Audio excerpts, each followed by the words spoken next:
नमस्कार दोस्तों, स्वागत है आपका एक नए वीडियो में। लेकर आया हूं एक नया उम्मीद, एक नए नोटिफिकेशन के साथ।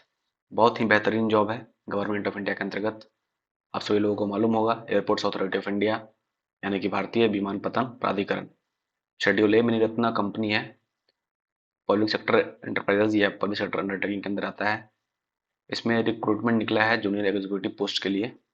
एयर ट्रैफिक कंट्रोल डिपार्टमेंट के अंतर्गत ministry of civil aviation government of India के अंतर्गत आता है। और साथ में इसे डीजीसीए रेगुलेट करती है, कंट्रोल करती है, यानी कि director general of civil aviation. Total post है इसमें 496। क्वालिफिकेशन मात्र ग्रेजुएट। अगर आप टोटल पोस्ट की बात करें जूनियर एग्जीक्यूटिव में, air traffic control, specially air traffic control के लिए आया पोस्ट। इसके पहले एक डबल एआई में जूनियर एग्जीक्यूटिव के लिए कॉमन कैडर के लिए भी नोटिफिकेशन रिलीज हुआ था। खैर उसका तो एग्जाम भी ओवर हो गया। एक नया नोटिफिकेशन जो एयर ट्रैफिक कंट्रोल के अंतर्गत आया, उसमें टोटल पोस्ट है 496। अनरिजर्व कैटेगरी में 199 वैकेंसी है, ईडब्ल्यूएस में 49, ओबीसी एनसीएल में 140, एससी में 75, एसटी में 33 और पीडब्ल्यूबीडी में 5, सी कैटेगरी में। टोटल वैकेंसी है 496। तो बहुत ही अच्छा अपॉर्चुनिटी है। जो भी कैंडिडेट साइंस में ग्रेजुएट हैं फिजिक्स और मैथ के साथ, उनके लिए एक बहुत ही बेहतरीन अपॉर्चुनिटी से मैं बोलूँगा। अब मैं पे स्केल की बात करूं, ऑफ कोर्स सीधा मैं नोटिफिकेशन में वैकेंसी के बाद पे स्केल पे ही आता हूं, क्योंकि सबसे बड़ा मोटिवेशन यही होता है आप लोग के लिए, है ना। ये ग्रुप बी का पोस्ट है। अगर डबल एआई में एंट्री करना है तो सबसे हाईएस्ट पोस्ट एंट्री लेवल पे इसे ही है, इसे ही माना जा सकता है, जूनियर एग्जीक्यूटिव को ही। E1 लेवल का पोस्ट है। इसका बेसिक पे 40,000 से स्टार्ट होता है और 1,40,000 तक जाएगा। हर एक इंक्रीमेंट आपका बेसिक में 3% का होगा। अगर बेसिक के अलावा बात कर दिया जाए तो डियरनेस अलाउंस, जो पर्क्स है, चार्य है, वगैरह वगैरह, आपको सब कुछ इसमें मिलेगा। और लगभग सीटीसी जो कॉस्ट टू कंपनी है टोटल 13 लाख आपका आएगा। अगर हम बात करें सैलरी की, तो बेसिक पे डियरनेस अलाउंस जो अभी प्रेजेंटली है, जो पर्क्स 35% बेसिक पे का होता है, और एचआरए जो आपके category A B C city के अनुसार जो होगा, तो अप्रोक्सीमेटली 70,000 का अप्रॉक्स आपका इन हैंड बनना चाहिए अकॉर्डिंगली। अगर जॉब प्रोफाइल की बात करें तो एटीसी की जॉब प्रोफाइल होगी, एयर ट्रैफिक कंट्रोल की। मान के चलो कि आप बहुत ही बेहतरीन चैलेंजिंग जॉब प्रोफाइल होगी। 5 डे ड्यूटी साइकिल होगा। मीन्स ऐसा नहीं कि 5 डे अ वीक की बात हो रही है, यहाँ शिफ्ट वाइज साइकिल चलता है। सपोज आपका मंडे से फ्राइडे साइकिल है तो किसी का संडे से थर्सडे साइकिल हो सकता है। मीन्स एक वीक में आपको 5 दिन काम करना होगा। फ्लेक्सिबल ड्यूटी आवर्स होते हैं दोस्तों इसमें, 6 से 12 घंटा तक हो सकता है कभी भी। जब नाइट शिफ्ट अगर होता है आपका तो 12 घंटे का शिफ्ट होगा। उसमें डीजीसीए के रूल के अनुसार आपको 4 घंटे का स्लीप आवर ही मिलेगा। हाँ बिल्कुल सही सुना, स्लीप आवर मतलब ड्यूटी में आप सो सकते हो। और देख सकते हो आप यहाँ पे मेन काम होता है एयर ट्रैफिक कंट्रोलर का। जो भी कमर्शियल प्लेन है ना, पैसेंजर प्लेन्स होते हैं, उसको जो नेविगेट कर रहे हैं स्काई में, उसके ट्रैफिक पे निगरानी रखना, है ना।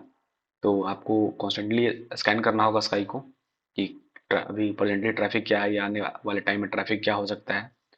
तो उसके अनुसार डायरेक्शन देना होता है पायलट्स को।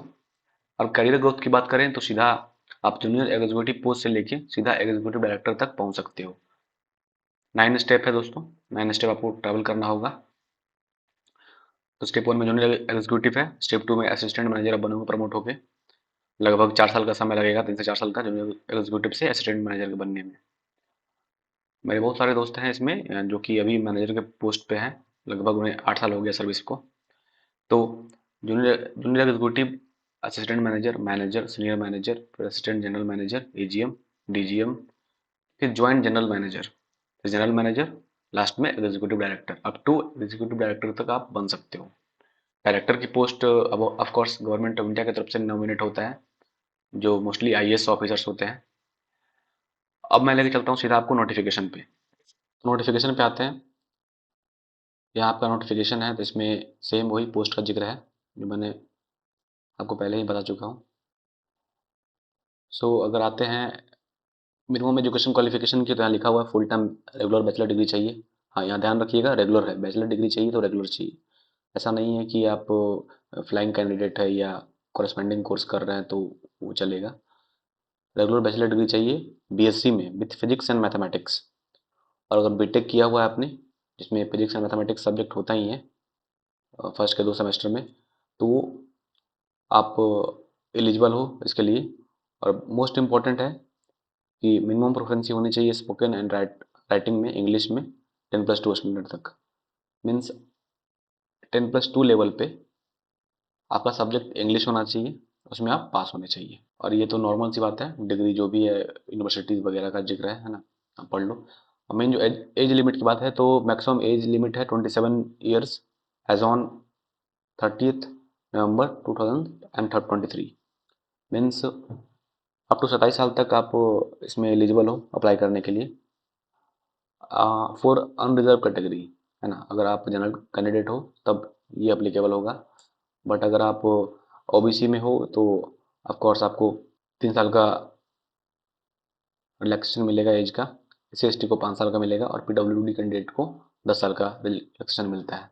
अगर हम इम्पोर्टेंट डेट्स की बात करें तो आपका एग्ज़ाम के लिए फॉर्म फिल होना स्टार्ट होगा 1 नवंबर 2023 से, और लास्ट 30 नवंबर 2023 तक भर सकते हो आप। एग्ज़ाम का फॉर्म भरने का लिंक मैं आपको डिस्क्रिप्शन में दे दूंगा, वहाँ से आप डायरेक्टली फॉर्म भर सकते हो।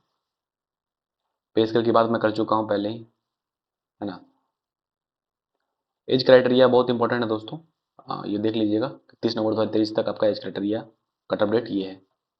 ओबीसी अगर बात करें सर्टिफिकेट्स की, ओबीसी सर्टिफिकेट और एससी/एसटी सर्टिफिकेट या ईडब्ल्यूएस सर्टिफिकेट की, ओबीसी सर्टिफिकेट और ईडब्ल्यूएस सर्टिफिकेट में आपका सेम फाइनेंशियल ईयर में इशू होना चाहिए। मीन्स जो फाइनेंशियल ईयर अभी चल रहा है 2023-24, इसी फाइनेंशियल ईयर का इशू होना चाहिए ओबीसी और ईडब्ल्यूएस सर्टिफिकेट। ओबीसी में बेनिफिट उसी को मिलेगा जो नॉन क्रीमी लेयर में होंगे। और एससी/एसटी सर्टिफिकेट की बात करें तो जो फॉर्म भरने का लास्ट डेट है यानी कि 30 नवंबर 2023, उसके पहले या उस डेट को इशू होना चाहिए विद कॉम्पिटेंट अथॉरिटी के साइन के साथ। आगे बढ़ते हैं। सिलेक्शन प्रोसेस बहुत ही सिंपल है ना, यहाँ कोई भी 2 या 3 एग्जाम नहीं होगा। यह सिंपल सा ऑब्जेक्टिव टाइप ऑनलाइन एग्जामिनेशन होगा, सिंगल एग्जाम है, कंप्यूटर बेस्ड टेस्ट होगा, है ना। सिलेबस का लिंक भी मैं अपलोड कर दूंगा, डिस्क्रिप्शन पे आपको मिल जाएगा। हालांकि आप वेबसाइट पे जाके प्रेस नोट एडवर्टाइजमेंट नंबर 523 में जाके देख सकते हो। इसे मैं लिंक डायरेक्टली डाल दूंगा डिस्क्रिप्शन में, तो आप आराम से डाउनलोड कर सकते हो।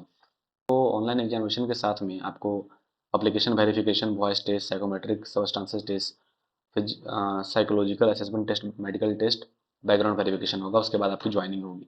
इन सब जो टेस्ट लिखा हुआ है, ये सब जो टेस्ट है, application verification test, voice test, ये सबसे डरना नहीं है। सबसे पहले आपको ये सोचना है कि पहला गेट कैसे क्रॉस करें, है ना। सबसे इम्पोर्टेंट वही है। तो तैयारी करिए जम के, और जो पहला आपका ऑब्जेक्टिव टाइप ऑनलाइन एग्जामिनेशन है उसको क्वालिफाई करिए अच्छे नंबरों से, है ना, ताकि आप मेरिट लिस्ट में आ पाए। और बाकी जो टेस्ट है ये अगर थोड़ा फिजिकली या फिट हो, थोड़ा भी ज़्यादा ज़्यादा प्रॉब्लम नहीं है, तो आराम से ये टेस्ट आप क्रॉस कर ले जाओगे। उसके बाद एक लैंग्वेज टेस्ट भी होता है दोस्तों, मतलब जब ट्रेनिंग में जाते हो ज्वाइनिंग के बाद, तो सिखाया जाता है एक, है ना। सिखाने के बाद आपको एक ICAO language minimum proficiency level 4 का टेस्ट होता है, उसको आपको क्वालिफाई करना होगा, है ना। और वो मैक्सिमम केसेस में 99.99% केसेस में आप कर लोगे। अगर आप क्वालिफाई करके, इतना बड़ा एग्जाम क्वालिफाई करके अगर जा रहे हो वहाँ पे, तब ऑब्वियस सी बात है कि जब वहाँ पढ़ाया जाएगा तो आप इतना आसान सा एग्जाम आप जरूर क्वालिफाई कर जाओगे, है ना।